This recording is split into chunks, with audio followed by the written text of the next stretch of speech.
Québec, on a une différence, puis la différence fondamentale, c'est la langue. Puis avec la langue, il y a une culture qui est à côté là-dessus. Pourquoi c'est important pour toi, ça? En quoi, dans ta vie, de préserver le français, de préserver la culture québécoise, comment ça se définit? Pourquoi c'est important? Bien, regarde, c'est une richesse écœurante qu'on a. On a une langue fantastique. On a un parler sublime. Puis il est menacé. Il est menacé. On a beau dire le contraire, puis les conservateurs s'en balançaient à quelque part. Le français, il est menacé. On n'a pas besoin de sortir les statistiques pour voir la dégringolade qu'on vit, qu'on subit à Montréal et partout au Québec. C'est une richesse, c'est une force aussi. C'est une force aussi. C'est ça qui nous distingue, puis tu le dis très bien aussi dans ta question. Sous-jacent à ça, c'est la culture. Puis la culture québécoise, c'est phénoménal, c'est phénoménal. Si on se compare à il y a 30, 40 ans, la culture québécoise, elle transcende partout à travers le monde. Et on ne se mettra pas à comparer la culture québécoise au reste du Canada, mais combien on a d'auteurs québécois qui sont connus à travers le monde? Combien on a d'écrivains québécois? Combien on a de chanteurs, d'auteurs, interprètes?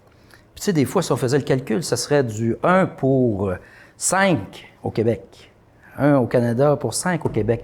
C'est du talent, là, à revendre. À revendre. Ça nous différencie, puis ça génère, à quelque part, ça génère un paquet d'affaires. Bon, au niveau de l'industrie, oui, mais ça génère une fierté. Cette fierté-là, elle passe beaucoup par la langue. La fierté des Québécois, elle passe par la langue et sa culture. C'est pas n'importe qui est québécois en 2023. C'est pas n'importe qui sur ce plan-là. Moi, je pense que c'est un peu notre situation de coloniser, encore aujourd'hui, qui fait que les artistes du Québec ont cette couleur particulière, là. Félix Leclerc, là, quand il a commencé à chanter à la fin des années 40, il s'intéressait par ça. Il chantait avec sa guitare. Personne ne s'intéressait. Il est parti en France. En France. Oh! Ma cabane en Canada! Là, il était très impressionné, l'espèce de bûcheron qui sortait de la forêt avec sa guitare. Ah oui, puis là, il a fait « Ah, c'est un génie! » Là, il est revenu ici. Là, oh! Là, dans les années 60, on était tellement colonisés, barrés à zéro dans notre cerveau que là, parce que les Français, qu'on trouvait tellement hot, la culture, c'est les Français, ils avaient dit qu'il était bon. Ah, il doit être bon. Il doit être bon, hein? Il doit être bon parce que les Français ont dit qu'il était bon, il doit être bon. Fait que là, on s'est mis à aimer Félix Leclerc, à l'apprécier pour ce qu'il était, presque génie. Fait que là, on s'est mis à triper sur Félix Leclerc. Mais maintenant, on n'a plus besoin de ça. Maintenant, aujourd'hui, on n'a plus besoin de l'imprimatur des Américains ou de l'assentiment des Français. On est capable, Xavier Dolan, Denis Villeneuve, on a des artistes, Robert Lepage qui est un génie, pur génie, qui fait des mises en scène partout dans le monde. Mais moi, aujourd'hui, on n'a plus de complexe, mais on reste quand même, les artistes québécois restent quand même dans une espèce de situation un petit peu particulière. Tu sais, on est pogné encore en Amérique du Nord, une culture qui est pas, on n'est pas les Français, on n'est pas les Américains, on est comme un peu entre les deux, on est comme fait que cette espèce d'écrasement-là, là, entre une culture américaine assez puissante puis nos racines françaises, fait en sorte que ça nous donne une couleur très particulière qui explose partout dans le monde. Puis aujourd'hui, comme on n'a plus de complexe, bien, ça s'exporte partout. T'sais. Moi, je pense vraiment que ça tient à cette particularité-là.